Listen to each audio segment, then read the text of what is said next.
एक समय की बात है। एक बूढ़ी माँ थी। उसके एक पुत्र और एक पुत्री थी। पुत्री की शादी हो चुकी थी। एक दिन भाई दूज के त्योहार में बेटे ने अपनी माँ से बहन के घर जाने का अनुरोध किया। तब बूढ़ी माँ ने कहा, बेटा तेरी बहन तो बड़ी कलिया है, वो हर वक्त लड़ती है, तू उसके घर जाकर क्या करेगा। बेटे के अनुरोध करने पर बूढ़ी माँ ने उसे अनुमति दे दी। भाई अपनी बहन से मिलने के लिए घर से निकलता है। रास्ते में उसे नदी मिलती है। नदी बोलती है, मैं तेरा काल हूँ, तुझे डुबाऊंगी। तब भाई कहता है, मैं कई साल बाद अपनी बहन से मिलने जा रहा हूँ, उससे मिलके आने दो, फिर वापस आते वक्त मुझे डुबा देना। तो नदी मान जाती है और उसे रास्ता दे देती है। थोड़ा आगे बढ़ता है तो रास्ते में उसे सर्प मिलता है। सर्प बोलता है, मैं तुम्हें डसूंगा। तब भाई कहता है, पहले मुझे अपनी बहन से मिलकर टीका लगवा लेने दो, फिर तुम मुझे डस लेना। सर्प भी उसे रास्ता दे देता है। अब वह आगे बढ़ता है। आगे जंगल में उसे एक शेर मिलता है। शेर कहता है, मैं तुझे खाऊंगा। तो भाई उसे भी बोलता है कि मैं पहले अपनी बहन से मिलकर टीका लगवा लूं, फिर लौटते समय मुझे खा लेना। शेर भी उसे रास्ता दे देता है। और अब भाई अपने बहन के घर पहुंचता है और आवाज लगाता है, देख बहन, 7 कोस दूर से तिलक कराने तेरा भाई आया है। बहन उस वक्त सूत काट रही होती है। तब उसका सूत बीच में ही टूट जाता है। यह मान्यता है कि यदि सूत काटते वक्त सूत बीच में टूट जाए तो जिस बहन के इकलौता भाई होता है वह सूत जब तक पुनः जुड़ नहीं जाता है तब तक बहन बोलती नहीं है। भाई बाहर से पुनः आवाज लगाता है।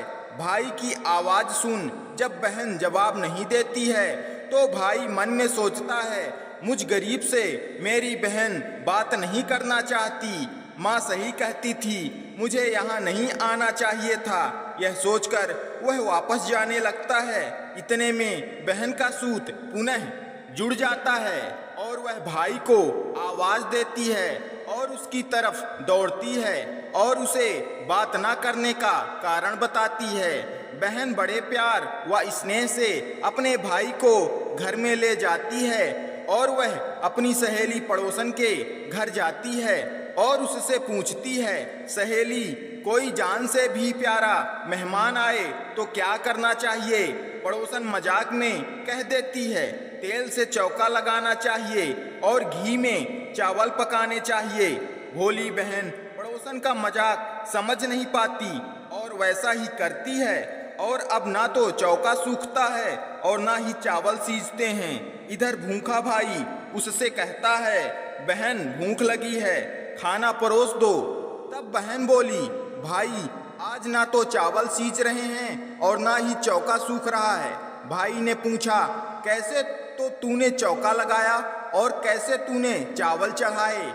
बहन बोली, मैंने पड़ोसी सहेली से पूछा था, उसने कहा जान से प्यारा मेहमान आए तो तेल का चौका लगाना चाहिए और घी में चावल चढ़ाने चाहिए। भाई बोला, अरे मेरी भोली बहन, कभी तेल का चौका सूखा है और कभी घी के चावल पके हैं। तू पानी का चौका लगा और पानी में ही चावल चढ़ा। फिर वह ऐसा ही करती है। जब चौका सूख जाता है और चावल पक जाते हैं तब उसने घी और शक्कर डालकर भाई को भोजन कराती है और फिर उसके तिलक करती है। कई दिन बीत जाते हैं। एक दिन भाई बोला, बहन अब मैं घर वापस जाऊंगा, माँ अकेली है। अगले दिन सुबह बहन जल्दी उठकर गेहूं पीसकर भाई के लिए लड्डू बनाती है और कुछ लड्डू बच्चों के लिए रखकर अपने भाई को विदा करती है। सुबह जब बच्चे उठते हैं तो माँ से खाने को मांगते हैं। तब माँ उन्हें वही लड्डू दे देती है। तब वह देखती है, ये क्या, सारे लड्डू हरे रंग के हो गए। फिर वह चक्की में देखती है तो उसमें गेहूं के साथ एक सर्प भी पिस गया होता है। वह उन लड्डुओं को फेंक देती है और फिर अपने भाई के पीछे भागती है। रास्ते में एक पेड़ के नीचे उसका भाई बैठा होता है। उसे देखकर भाई बोला, क्या हुआ बहन? तब बहन पूछती है, मैंने तुझे जो लड्डू बांधे थे वो कहाँ हैं? तेरे लड्डू मैंने अभी नहीं खाए हैं, पेड़ पर टंगे हैं, ले ले। वह पेड़ से लड्डू उतारती है और वहीं गड्ढा खोदकर उन लड्डुओं को गाड़ देती है। फिर अपने भाई को सारी बात बताती है। भाई बोला, बहन तूने एक बार तो मुझे मौत से बचा लिया, लेकिन मैं पीछे कईयों को साई देकर आया हूँ। और बहन को सारी बात बताता है। वे दोनों बैठे वहाँ बात कर ही रहे होते हैं कि बहन भाई से पानी मांगती है। भाई बोला, थोड़ी दूर एक तालाब है, वहाँ से मैं अभी पानी लेकर आता हूँ। बहन बोली, मैं खुद जाती हूँ और पानी पीकर वापस आती हूँ। वो पानी पीने तालाब पर पहुँचती है तो देखती है कि वहाँ एक बुढ़िया बैठी है। वो उसके पास जाकर पूछती है, माँ तुम यहाँ क्यों बैठी हो? तब वह बुढ़िया बोलती है, मैं विधाता हूँ, एक बहन के भाई की तांत गाड़ रही हूँ। तब वह पूछती है, माता वो कौन भाई है? तब विधाता बोलती है एक भाई जिसके प्यार में उसकी बहन ने सर्प की हत्या कर दी। बहन सोचती है ये तो मेरा ही भाई है। वह घबरा जाती है और विधाता से पूछती है, माता उस भाई को इस श्राप से बचाने के लिए क्या करना होगा? विधाता उसे बताती है कि उसकी एक बहन है, जब वो उसे गालियां दे और उसकी शादी होने तक यदि वह हर घात को टाल देती है तो उसका भाई बच सकता है। वो तुरंत अपने भाई के पास जाकर वह तुरंत कहती है, भाई मैं तुझे माँ के घर तक छोड़ने चलूंगी, लेकिन रुक, मैं अभी आती हूँ। और वो शेर के लिए मांस, सर्प के लिए दूध और नदी के लिए ओढ़नी लाती है और दोनों भाई बहन आगे बढ़ते हैं। रास्ते में उन्हें पहले शेर मिलता है। जैसे ही वह भाई को खाने के लिए आगे बढ़ता है, बहन उसके आगे मांस का टुकड़ा डाल देती है। शेर मांस के टुकड़े को खाने में लग जाता है और दोनों भाई बहन आगे बढ़ते हैं। आगे उन्हें वो सर्प मिलता है और जैसे ही सर्प उसे डसने के लिए आगे आता है, बहन सर्प के आगे दूध का प्याला रख देती है। सर्प दूध पीने लगता है। वह दोनों अब आगे चलते हैं। रास्ते में उन्हें नदी मिलती है जो भाई को डुबाने को तैयार होती है, पर बहन नदी को ओढ़नी उड़ा देती है। खुश होकर नदी रास्ता दे देती है। अब वह दोनों भाई बहन आगे बढ़ते हैं और अपने घर पहुंच जाते हैं। बेटी को देखकर माँ खुश हो जाती है, पर बहन उसी समय भाई को गाली देने लगती है। तब माँ बेटे से कहती है, इस कलिया बहन को क्यों ले आया? तब भाई बोलता है, माँ बहन तो बहुत अच्छी थी, पता नहीं पर इसे आते ही क्या हो गया। थोड़े दिनों में भाई का रिश्ता आता है।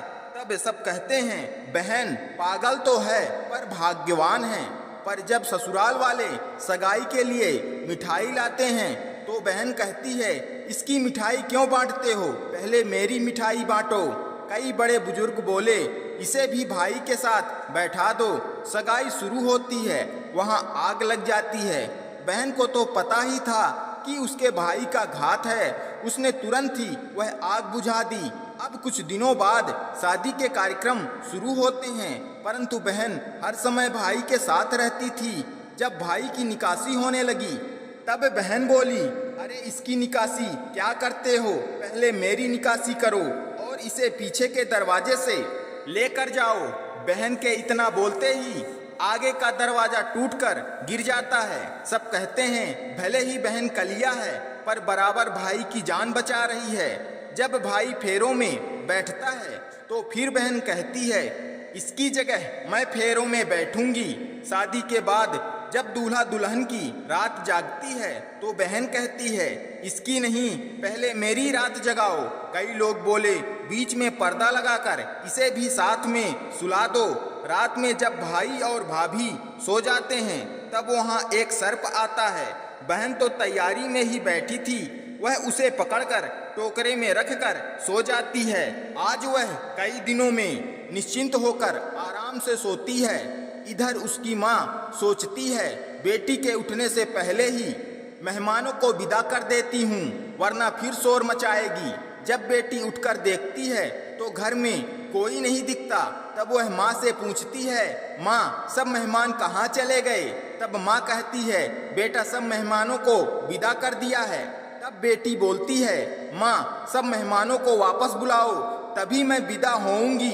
उसके कहने के अनुसार माँ सभी मेहमानों को वापस बुलाती है। तब वह माँ से कहती है, माँ आज के दिन के लिए ही मैंने पालने में पूत और चूल्हे पर दूध छोड़ा था और पागल हो गई थी। मेरे इस भाई पर 7 घात थी, वो टालने के लिए मैं ऐसा कर रही थी। उसकी यह बात सुनकर माँ और भाई बहुत खुश हो जाते हैं और सबसे पहले अपनी बेटी को विदा करते हैं और उसके बाद सभी मेहमानों को विदा करते हैं। इस दिन के बाद से ही हर बहन अपने भाई के लंबे उम्र की कामना से भाई दूज का त्योहार मनाने लगी। इस दिन बहन भाई का टीका करती है और कथा को सुनती है। दोस्तों, यह धार्मिक कहानी अगर आपको पसंद आती है तो वीडियो को लाइक करके एक प्यारा सा कमेंट जरूर करें और इस वीडियो को ज़्यादा से ज़्यादा शेयर करके हमारे YouTube चैनल वेद सारांश को सब्सक्राइब जरूर करें। धन्यवाद।